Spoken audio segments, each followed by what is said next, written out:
Boa noite a todos. Nós, mais uma vez, vamos dar início ao trabalho, como sempre o fazemos, com a leitura do Evangelho. Em seguida, faremos a prece e passaremos a palavra para o expositor da noite, que é o nosso amigo e irmão Jorge Maciel, da Casa da Paz de Taquara. Ele vai nos falar sobre vivência cristã em sociedade. O Evangelho, então, o capítulo 19, a fé transporta montanhas. A fé divina, no seu item 12, a fé divina e a fé humana. A fé é o sentimento inato no homem dos seus destinos futuros. É a consciência que ele tem das faculdades imensas, cujo germe foi depositado em si, a princípio em estado latente, e que ele deve fazer desabrochar e crescer pela sua vontade atuante. Até o momento, a fé só foi compreendida pelo seu lado religioso, porque Cristo a preconizou como uma alavanca possante e porque só se viu nele o chefe de uma religião. Mas o Cristo, que realizou milagres, mostrou por esses mesmos milagres o que o homem pode quando tem fé, isto é, a vontade de querer e a certeza de que essa vontade pode se realizar. Os apóstolos, a exemplo de Jesus, também não fizeram milagres? Ora, o que eram esses milagres, senão efeitos naturais, cuja causa era desconhecida aos homens de então, mas que se explica, em grande parte atualmente, e que se compreenderá completamente pelo estudo do Espiritismo e do Magnetismo. A fé é humana ou divina, conforme o homem aplica suas faculdades às necessidades terrestres ou às suas aspirações celestes e futuras. O homem de talento, que persegue a realização de um grande empreendimento, triunfa se tem fé, porque sente em si que pode e deve alcançar o seu objetivo, e esta certeza lhe dá uma força imensa. O homem de bem, que crendo no seu futuro celeste, quer preencher sua vida com nobres e belas ações, retira da sua fé, da certeza da felicidade que o espera, a força necessária, e ainda aí se realizam os milagres de caridade, de devotamento e de abnegação. Enfim, com a fé não há más tendências que não possam ser vencidas. O magnetismo é uma das maiores provas do poder da fé posta em ação. É pela fé que se cura e se produzem esses fenômenos estranhos, outrora qualificados de milagres. Eu vos repito, a fé é humana e divina. Se todos os encarnados estivessem bem convencidos da força que têm em si, se quisessem colocar sua vontade a serviço dessa força, seriam capazes de realizar o que até o presente se chama de prodígios, mas que é simplesmente o desenvolvimento das faculdades humanas. Mensagem de um espírito protetor em Paris, 1863. Eu convido a todos agora a fecharem seus olhos por breves momentos, elevar o seu pensamento ao Mestre Jesus, rogando a Ele que nos permita iniciar os trabalhos desta noite e que aqueles que aqui vêm buscar nesta casa de caridade, nesta casa de luz, um esclarecimento, um consolo, que através da exposição consigam ao final levar para junto de si esse esclarecimento, este consolo, para nos auxiliar na libertação das dificuldades que são imensas todos os dias. Agradecemos, Senhor, pela oportunidade que nos dá e rogamos a Ti que nos envolva na Tua luz, no Teu amor, na Tua harmonia, na Tua paz e, sobretudo, na Tua proteção. Que assim seja. Então vamos passar a palavra para o Jorge, e ele vai falar sobre a vivência cristã. Peraí que eu pego ali. Eu pego. Ele fica mais à vontade aí pra caminhar.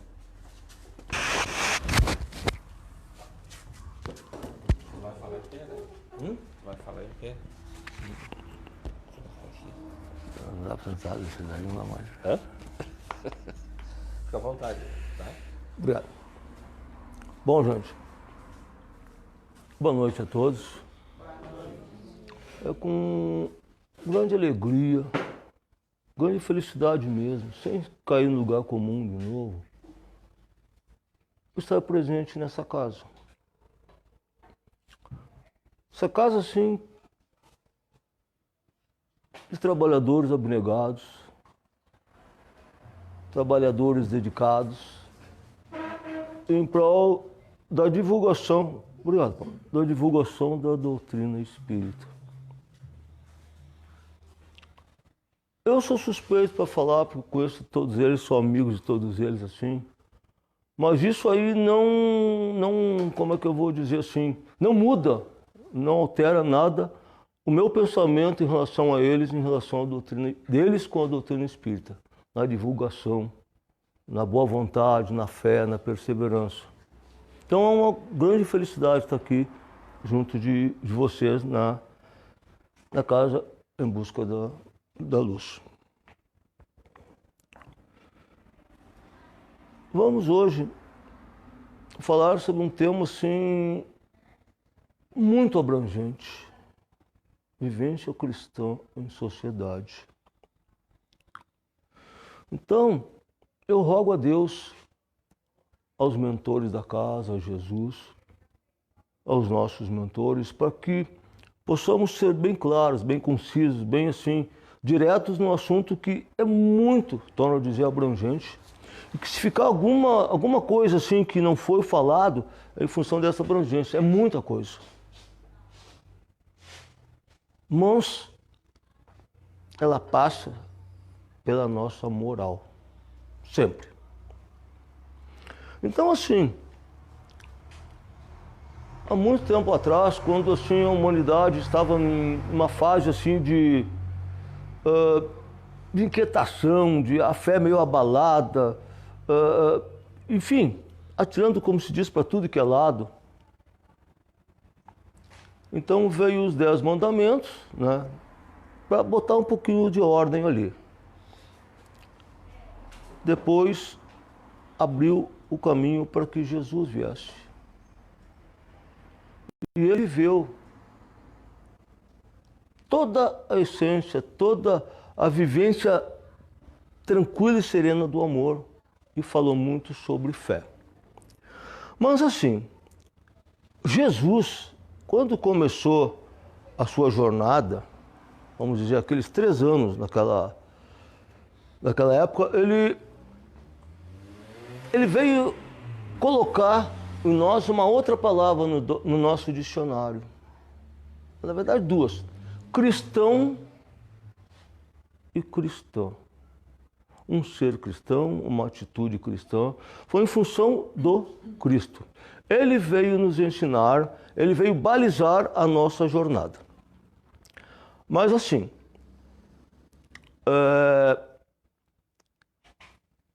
como a gente pode definir a vivência cristã em sociedade? Começa por aqui, gente. Centro de valorização à vida. Isso aqui é importantíssimo, gente. Isso aqui é uma vivência cristã em sociedade. Isso aqui é importantíssimo, gente. E a casa está divulgando isso aqui. A casa está mostrando que ninguém está livre de ligar para 188. Isso aqui é vivência cristã em sociedade. Então não são grandes feitos, grandes atitudes que vão mostrar que nós estamos vivendo, cristãmente falando, em sociedade. Novembro Azul. O mês passado estava Outubro Rosa. Então, isso aqui também é um alerta para nós. E esse alerta é uma vivência cristã. Nós estamos sendo cristãos, alertando os nossos irmãos sobre essas necessidades. Principalmente nós homens, somos um pouquinho mais preconceituosos, mas nem tão pouco livres de precisar de um atendimento. Então, vamos prestar atenção nisso aqui. Então, assim, ó, quando Jesus esteve aqui, ele sempre se mostrou humilde, sereno, tranquilo nas suas atitudes.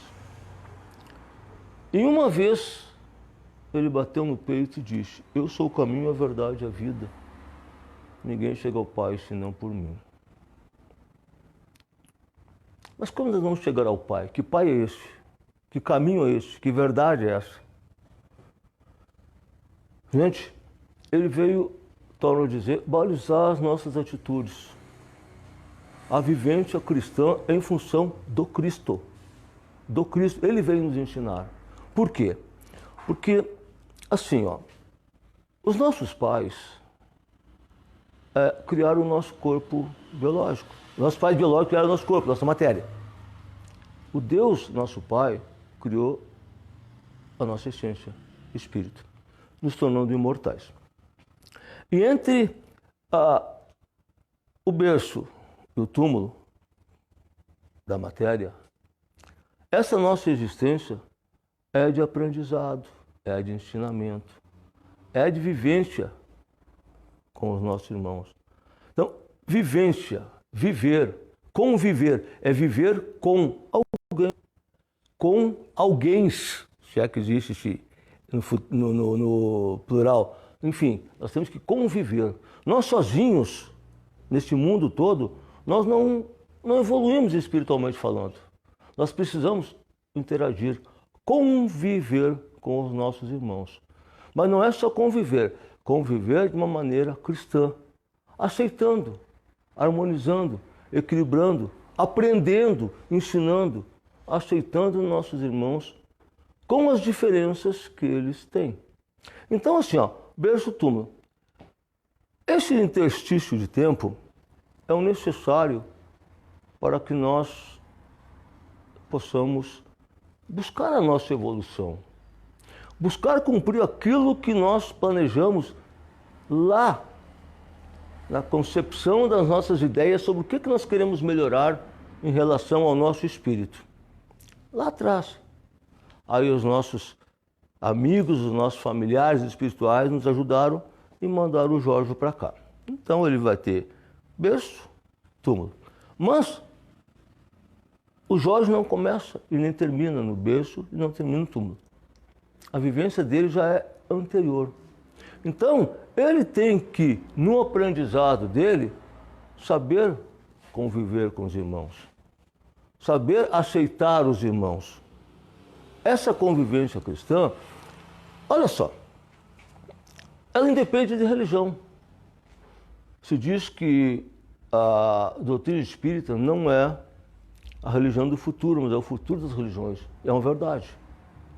É uma verdade. Elas estão assim, todas as religiões estão vendo que existe algo mais além da matéria. Que existe algo mais além do nascimento e do desencarne. Então, gente, esse espaço de tempo é importante para nós. Quer ver uma coisa? O que é vivência cristã?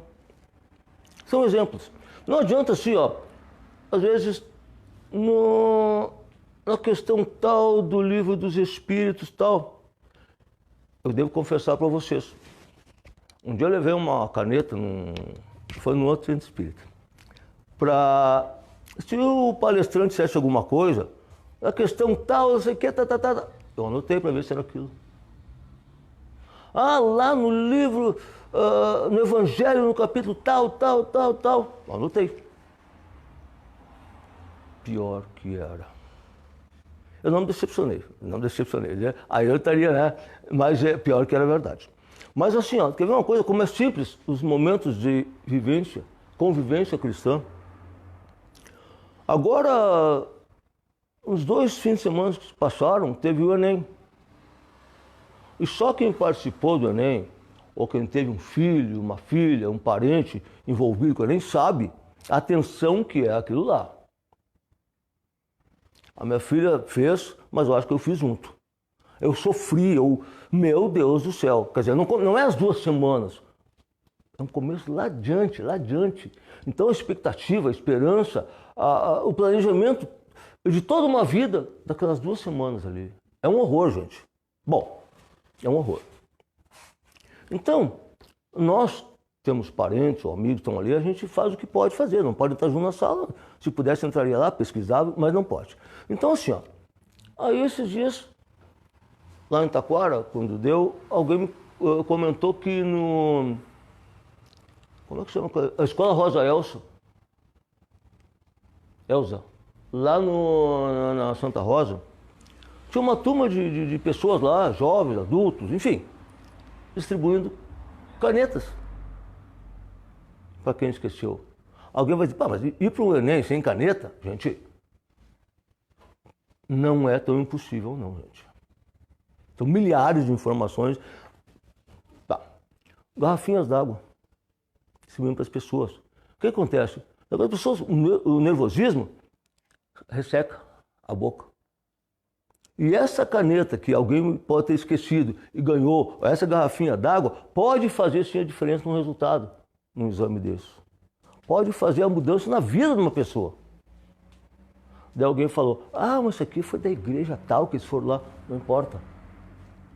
Quem de nós pegou uma caneta, uma garrafinha e foi lá numa frente de um colégio e distribuiu? Aquilo ali, independente da religião, foi um ato cristão. Foi uma convivência cristã aí em sociedade, porque pessoas estranhas estavam recebendo uma caneta, recebendo uma garrafinha d'água. Isto é cristão. Isso é uma atitude cristã. Então são nesses detalhes, gente. A convivência cristã são pequenos detalhes. Daqui um pouco, alguém está lá no hospital, tem um familiar doente, e a gente fica sabendo. A gente acha ruim. Não vou. Estão passando por dificuldade, não vou me meter. Não é questão de se meter, gente. Nada que a tecnologia de um telefone, pega o telefone, fulano, como é que está teu pai, tua mãe, teu irmão, como é que está, melhorou? Ó, precisa uma coisa. Se colocar à disposição. Se colocar à disposição. Isto é ser cristão. Aquela pessoa vai saber que alguém está se preocupando com ela. Alguém está se preocupando com ela. Nós temos assim, um colega nosso aí, eu não vou citar os nomes aí, mas ele também se preocupa muito com as pessoas. Ele se preocupa muito com as pessoas, nosso amigo aqui. Ele, sei que todo mundo, mas ele se interage, faz, acontece. Gente, isso é ser cristão. É ser cristão. Mas é uma atitude cristã. Nós temos que ter também, desculpa pegar o Paulo como exemplo, ele é meu guru, ele aceita. Mas assim, ó, a convivência cristã. Quem é o ser que nós convivemos mais tempo? É conosco mesmo, gente. Nós também temos que ter atitude cristã conosco mesmo. Por quê? Se alguém estiver lá no rio se afogando, nós temos que, no mínimo, saber nadar. Vai lá auxiliar esse lá. Ou ter pernas para chamar alguém. Então, gente, enquanto esse alguém não aparecer se afogando, vamos aprender a nadar. Vamos aprender a nos aceitar. Vamos ser cristãos conosco mesmos. Porque quando Jesus disse, eu sou o caminho, a verdade e a vida, e ninguém chega ao Pai senão por mim, ele estava mostrando-nos um caminho. Ele se colocou como caminho. Ele se colocou como exemplo. Ele exemplificou e viveu amor, fé. Isso nós temos que ter dentro de nós. Sem amor, nós não conseguimos conviver de uma maneira cristã com os nossos irmãos.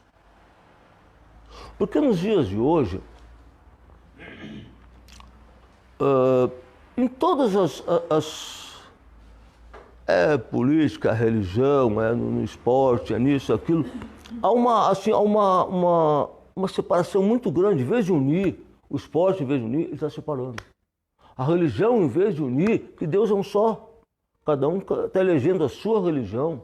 a melhor, a sua seita, a melhor, o seu partido político, o melhor, a sua escola, o melhor. Não é assim, gente. Estamos todos certos, conforme o nosso entendimento. Nós temos que aceitar que o nosso irmão torce por um clube diferente, frequenta uma sociedade diferente, vai num templo, vai num centro espírita, numa terreira diferente da que a gente vai. Porque lá eles também estão aprendendo, também estão exercitando atividade cristã. Então, para nós convivermos de uma maneira cristã, nós temos que aceitar. A aceitação não é ficar em cima do muro, não é ficar resignado. Ah, não. Não é isso, gente. É saber que fulano pensa diferente de mim. Entender isso aí, mas aceitar. É o conhecimento dele, é o entendimento dele, é o caminho dele. Não se diz que a casa do Pai tem muitas moradas? Não é a morada de nós desencarnarmos. Ah, não. Um vai para lá, vai para cá. As moradas. Não, gente. As moradas são os caminhos. Se dissesse assim para nós, os caminhos do Pai são muitos, são vários caminhos, a gente talvez entendesse de uma maneira melhor. Mas como se diz que a casa do Pai tem muitas moradas, a gente imagina, então nós vamos desencarnar, conforme nosso conhecimento, nós vamos para lá. Aqueles lá católicos vão para lá. Os evangélicos, não, gente. O caminho que leva ao Pai é um. É o Cristo. Ele disse. Ele bateu no peito e assumiu ser o caminho, a verdade e a vida. Mas a forma que nós vamos trilhar esse caminho cabe a nós, compete a nós. Mas sempre nos lembrando que ao nosso lado existem irmãos. Ao nosso lado existem pessoas, existem seres, existem espíritos com as mesmas ou maiores dificuldades que as nossas. Então, vamos nos ajudar, vamos amparar. Tem assim, acho que foi nos anos 90, final dos anos 90, tinha lá problemas na África lá, e daí uns cantores lá da Europa, dos Estados Unidos, se reuniram e fizeram uma música. We are the world. Nós somos o mundo. Nós somos o mundo, gente. Nós fazemos o mundo, gente. Só imaginaram um mundo sem ninguém aqui? Uma criação do Pai, sem nós usufruirmos isso aqui? Ah, mas nós estamos passando são crises. Gente, o final do mundo. E alguém falou, final do mundo. Isso aí é o final do mundo. Não.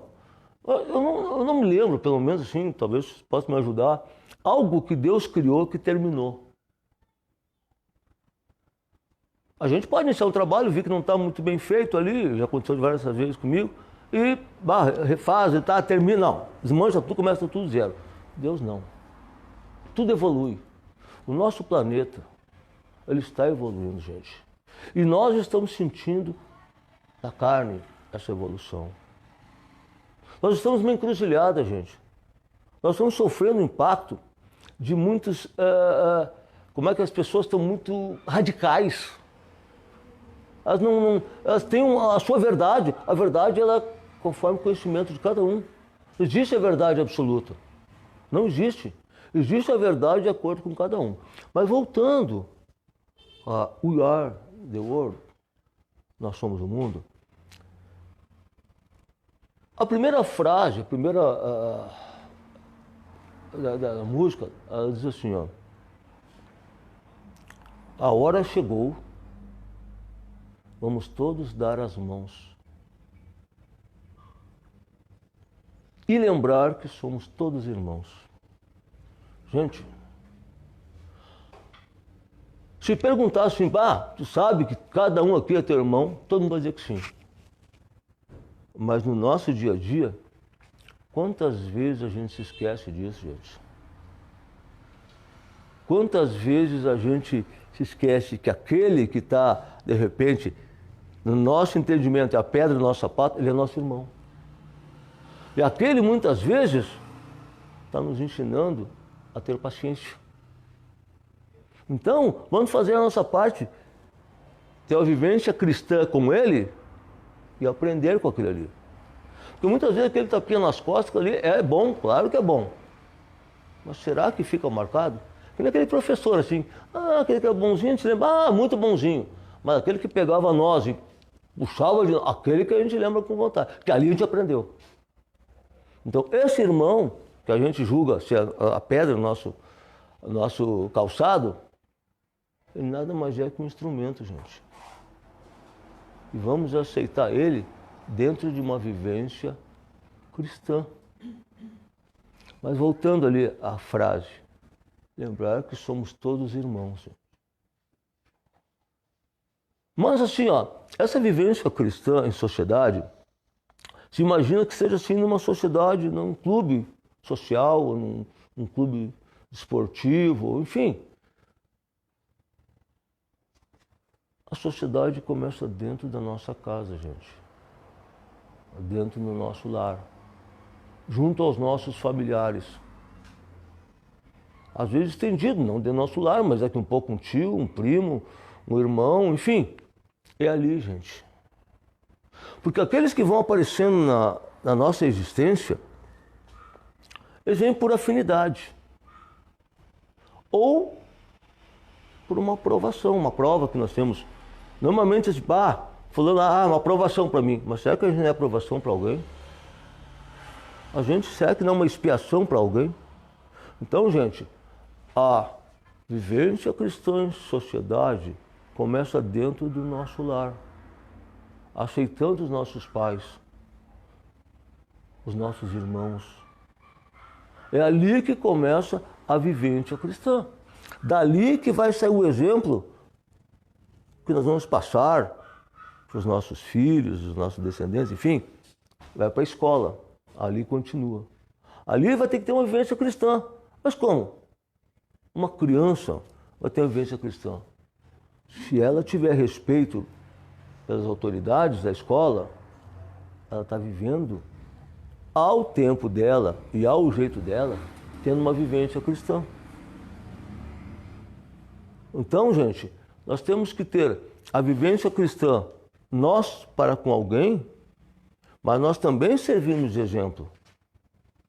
Porque nós somos, como vamos dizer, o parâmetro para os nossos filhos, para os nossos amigos.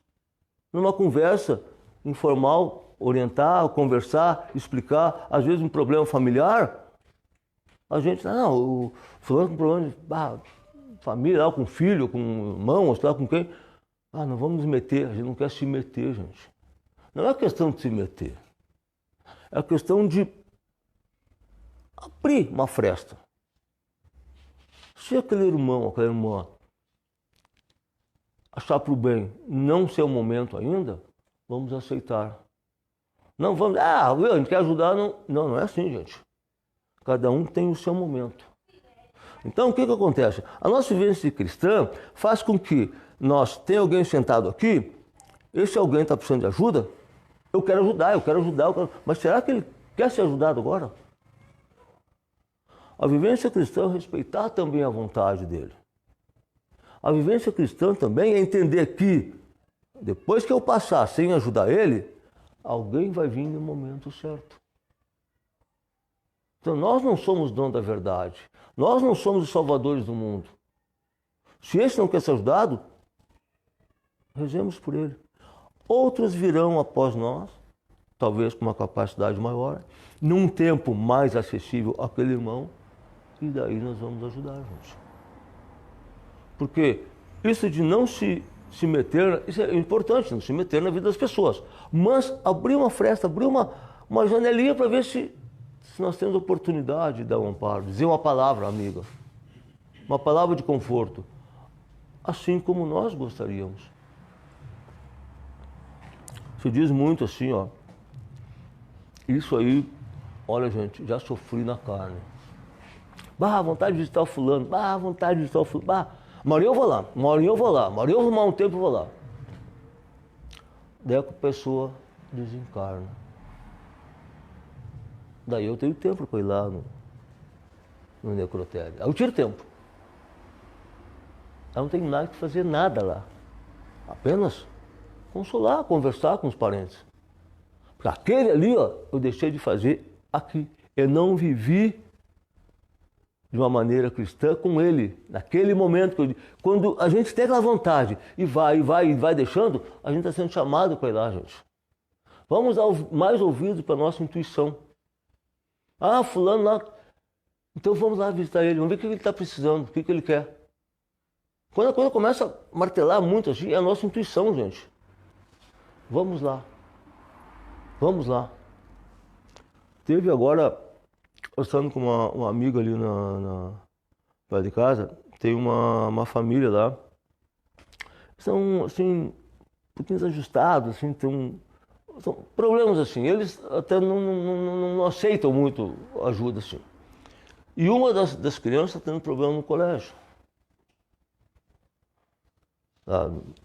Daí, que a mãe falou, não, vocês têm mais que chamar o conselho tutelar, que eles são para isso, para isso. Tudo bem, eu acho que, mas o conselho tutelar é uma última instância. O que pode ser resolvido, então, o que aconteceu? Uma mãe de um outro aluno foi lá, conversou com a coordenadora, foi para uma sala com essa criança, conversou bastante, descobriu horrores que estavam acontecendo na casa daquela criança. Que aquelas atitudes que ela estava tomando na escola, era um reflexo que estava acontecendo lá no lar dela. E ela estava refletindo ali, ela não sabia externar de uma outra forma, ela queria uma atenção em alguma coisa. Então aquela mãe, de um outro aluno, assumiu para si, foi lá conversar. Então ela está indo de quando em quando lá, fizeram uma sala, ela vai lá, conversa com aquela criança. Então está sendo tipo uma psicóloga daquela criança, conversando. E está melhorando. O pessoal lá da escola diz que está melhorando bastante. Ela está mais calminha, mais tranquila, respeitando o professor, respeitando os colegas. Gente, isso é vivência cristã em sociedade, gente. É nos detalhes, gente. Daqui um pouco está indo com o carro, na preferencial.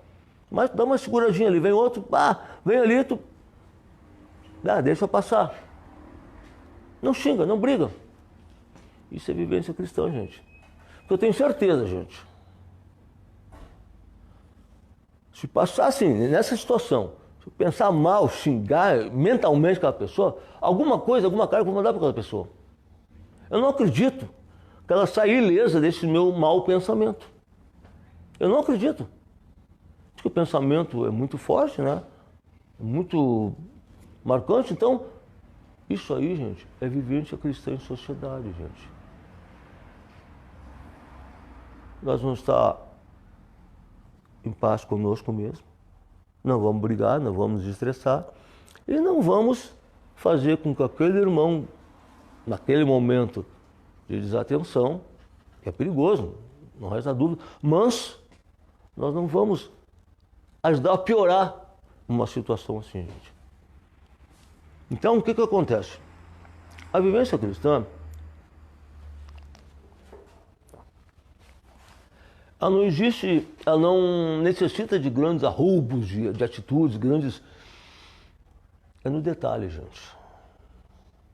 É no detalhe. Vai sair no mercado, alguém lá carregado, cheio de pacote, sacola. Às vezes as pessoas ficam com medo, né? De vai ajudar, mas tentar, quero que leva até o carro, até onde é que vai, para ajudar, gente. Tem alguém, isso aí, eu estava no mercado, aí tinha uma senhorinha na faixa de segurança, parou. Aí passou um carro daqui, passou um carro lá, passou um carro daqui, passou um carro lá, assim foi. Aí que um pouco o carro parou. Mas eu estava dentro do mercado, eu estava na fila e eu estava vendo aquilo ali. Estava vendo, daí a pouco, quando eu saí, aí foi um senhor, né, ajudou ela a atravessar, né, daí ele falou assim, quando ele voltou, disse assim, olha só, Como foi gentil aquele carro que veio e parou. Não foi gentileza, gente. Obrigação. Ela estava na faixa de segurança. Então, gente, muitas coisas que nós achamos que é um favor que nós estamos fazendo, gente, é uma obrigação. Não é um direito, às vezes, de ajudar, é um dever que nós temos, gente. É um dever. Enfim, são incontáveis situações assim que a gente pode enumerar em termos de viver em sociedade e viver de uma maneira cristã em sociedade. Mas tem assim, ó, depende das nossas atitudes, gente. As nossas atitudes é que fazem a diferença. Talvez essa história vocês já conheçam. Se conhecem, tudo bem. Se não conhecem, os dois fazendeiros, que eram vizinhos, não se conheciam. Aí, um pouco se encontraram lá num determinado lugar, descobriram que eram vizinhos, e conversa aqui. Um esporte que eles tinham em comum, gostavam, pescaria. Então, combinaram, no final lá da colheita, lá da comercialização do produto, eles iam pescar em tal lugar, fretaram um aviãozinho, falaram, pescar, gostaram, voltaram, faceiro. Já contando os dias para o ano seguinte fazer a mesma coisa. Fizeram a mesma coisa. Só que o avião era o mesmo. O piloto não. Pescaram os peixes, estavam chegando lá, vou carregar, Aí o piloto disse, olha, é muito peixe, não vai dar. Tem que deixar. Ah, não, um não quis deixar, outro não quis deixar. Aí um falou, não, mas no ano passado a gente pescou mais ou menos a mesma coisa e o outro levou nós. Bom, o outro levou, vou levar também, né? Bota os dois pra dentro. Levantaram, entraram, o aviãozinho levantou, puf, caiu. Aí um falou pro outro assim, um dos fazendeiros falou pro outro, puxa, caímos no mesmo lugar que o ano passado. Então, gente, mesmas atitudes, mesmos resultados, gente. Chico Xavier falou isso aí, gente. Se queres resultado diferente, toma atitude diferente. Por quê? As mesmas atitudes vão nos levar aos mesmos resultados, gente. Gente, eu tenho a agradecer a atenção de todos vocês. É um prazer enorme estar na companhia de todos vocês. É um prazer enorme estar nessa casa. Para mim é uma honra estar aqui. Eu sei a quantidade imensa de palestrantes. Eu não sou palestrante, eu conto história, eu converso. Mas quantos palestrantes aqui, conhecedores profundos da doutrina espírita, que dizem na questão tal, no livro dos Espíritos, lá no Evangelho, no capítulo tal, item tal. Eles são profundos conhecedores. E tenho certeza que a maioria deles, praticantes. Eu estou tentando, estou engatinhando, gente, praticar. Eu não sei de cor o Evangelho lá, não sei de cor o livro dos Espíritos. Tenho uma dúvida, vou lá, olho, pesquiso, vejo, procuro. Leio, me empolgo, fico maravilhado. Mas eu estou tentando botar em prática, gente. Porque naquela que a gente falou, naquela música, falou lá que somos todos irmãos, aquela história toda lá, foi num shopping. Eles começaram assim, tinha um aqui, outro lá, em vários lugares assim, gente cantando. Aí já cantando em português. Uma senhora lá chorou. Tudo bem, bonito.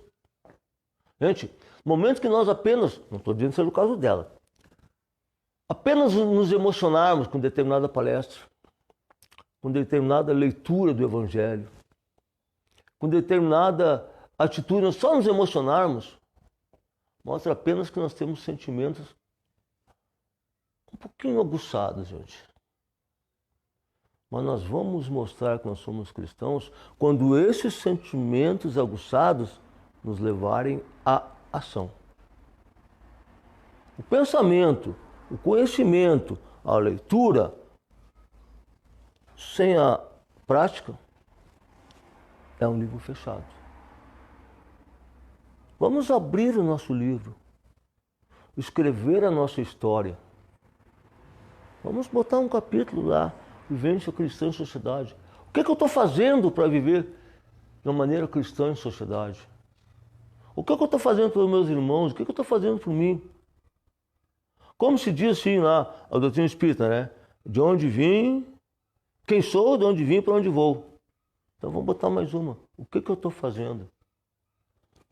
Para representar bem o legado que o Cristo nos deixou, gente. Ele não veio por acaso.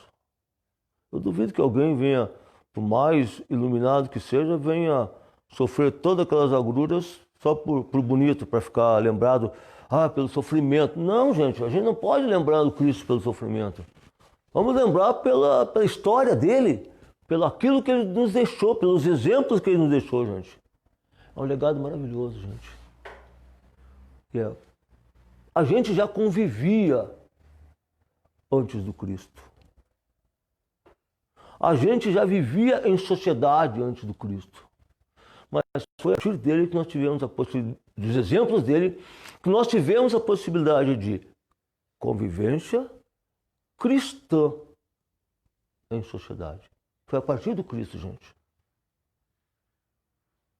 Que a paz do Cristo esteja com todos nós. Uma boa noite.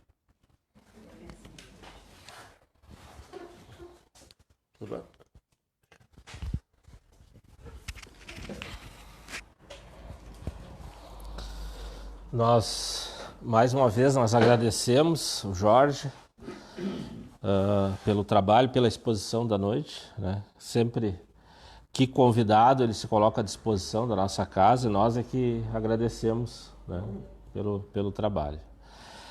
Nós vamos agora para o encerramento do trabalho fazer uma prece e aqueles que assim o desejarem têm os passes, né, logo em seguida. Mais uma vez eu convido a todos a cerrar os olhos suavemente. Após esta exposição falando sobre vivência cristã em sociedade, que eu tenho certeza que nos agregou um pouco mais de conhecimento para nos analisarmos como pessoas, como cristãos, como nós estamos agindo em sociedade, e com certeza vai nos auxiliar ainda mais nas nossas atitudes a partir de amanhã, por que não? Nós rogamos mais uma vez ao Mestre, agradecendo pela oportunidade que Ele nos dá de aqui estarmos aprendendo a cada encontro e que a paz dEle, a harmonia dEle, o amor e a proteção dEle envolva a cada um de nós ao nos dirigirmos aos nossos lares, junto dos nossos familiares e também aqueles nossos familiares que aqui não puderam estar, aqueles nossos amigos, aqueles colegas. Nós rogamos por todos eles que a todos recebam de acordo com o merecimento e de acordo com a necessidade. Muita paz e muita luz e que assim o seja.